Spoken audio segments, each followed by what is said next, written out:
I'm kind of having difficulties with the concept.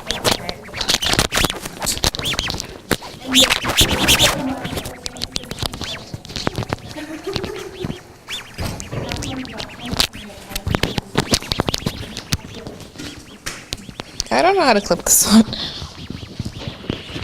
All right.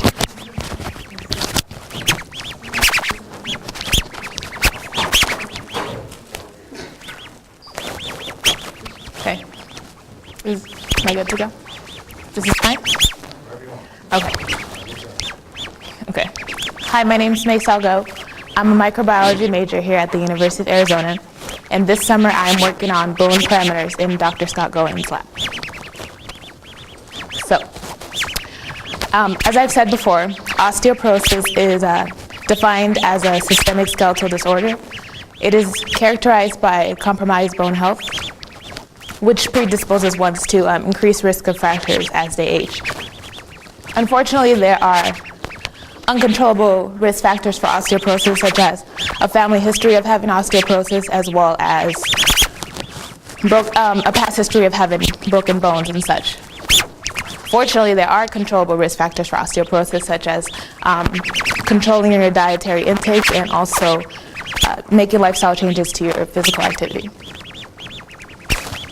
The purpose of my research this summer is to determine if bone geometry and strength outcomes differ between intervention and control groups. I'm specifically looking at data from the jump-in study, and I'm looking at data over a 2-year span. So, my participants, the individuals from my study, were 251 grade school age girls. Once again, this data was from the jump-in study, and the individuals from the jump-in study got their data from 8 schools around the Tucson area.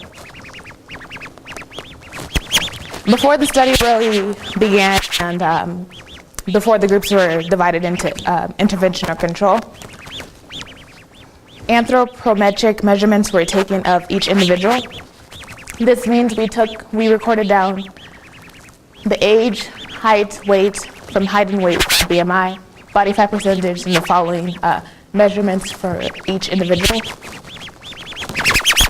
From this, we were able to run a descriptive analysis on each participant based off of the anthropometric measurements that I mentioned here.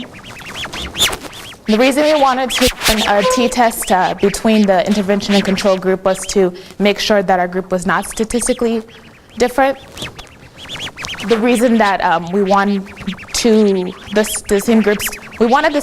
two groups to be relatively the same, because in research you want to be comparing apples to apples, not apples to oranges. So by running this test, we were able to say, able to guess that the population of the intervention and control group almost basically start off at the same level. So we weren't comparing couch potato people to super athletes. They were relatively the same. All right. For those individuals who were randomly assigned to the intervention group, they were subjected to jump-in exercises at school. These exercises occurred 3 times a week, and they varied in length. Most were 5 minutes, and some were up to 10 minutes. The jumping that the girls who were part of the intervention did start off at a small number, but increased as time went by. Also, the height for which the individuals had to jump changed as on a weekly basis. So from baseline to each year, we had to take measurements from our participants. We had to take measurements of their body composition and their bone parameters. In order to take measurements of their body composition, we used a DEXA.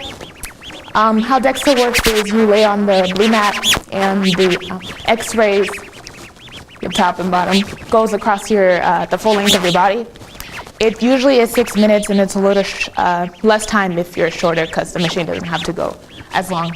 DEXA is very accurate in terms of giving us an inside look of your body composition. We use DEXA to get body fat percentages of each of the participants.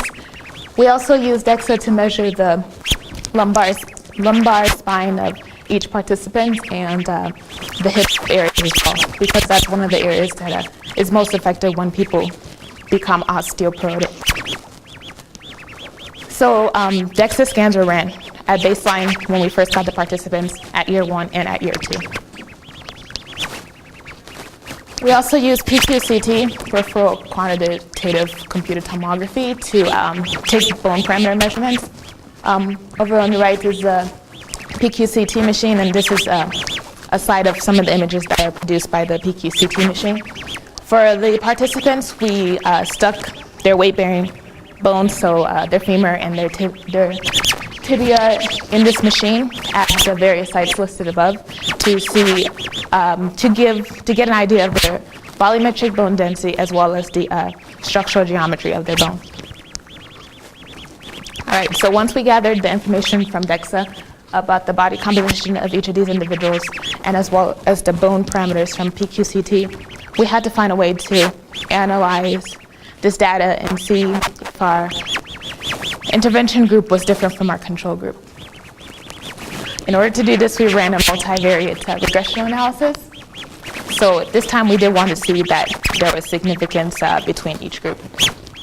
Basically, with the multivariate regression analysis, we were seeing how the anthropometric measurements such as total body fat, physical activity, for example, how each of those variables affect our bone parameters, which are the dependent variables.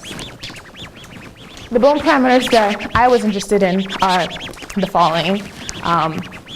So tibia volumetric bone density, for example, and the cortical thickness of your tibia, because that's important weight-bearing bone. Unfortunately, I don't have results for you quite yet because I'm still trying to analyze SPSS. But I would like to acknowledge the following people who have been instrumental in helping me with my research this summer. Any questions?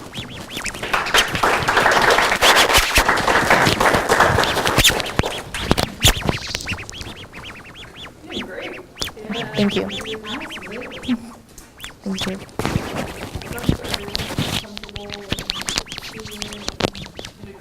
Thank you.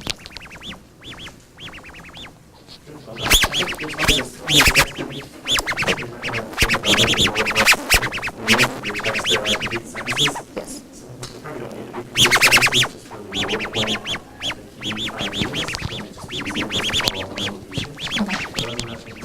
Thank you.